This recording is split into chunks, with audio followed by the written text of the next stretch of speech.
Good morning, good afternoon, good evening, guys. This is Deegee Chef from the stables.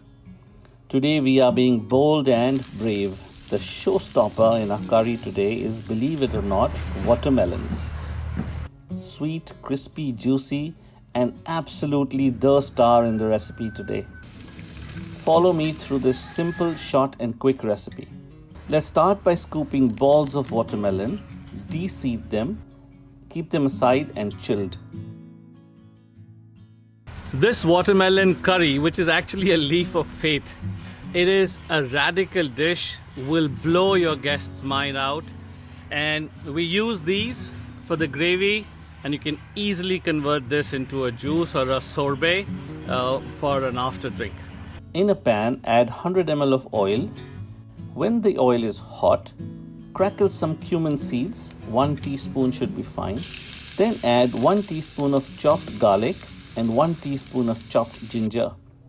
Toss for about 20 seconds and then add 1.5 cup of chopped onions and cook for a minute. Cook till the onions are just brown, soft and translucent. We now add 1 cup of chopped tomatoes and continue to cook for 1 more minute. This is the time we start giving the curry some character. We will add 1 teaspoon turmeric powder, 1 teaspoon red Kashmiri chili powder, 1 teaspoon coriander powder.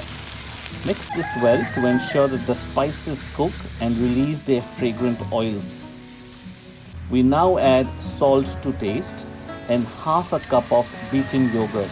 Mix this well. This is important to ensure that the yogurt does not split. We will follow this with 100 ml of warm water.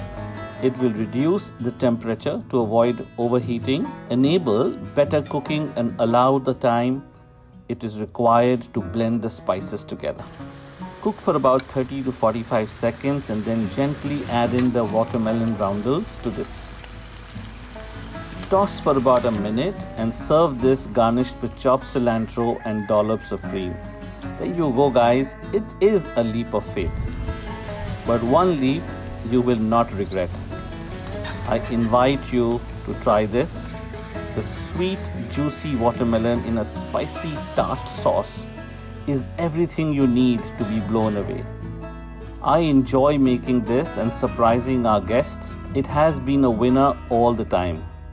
Goes best with steamed rice or parathas. Do try this. Cheers and all the best.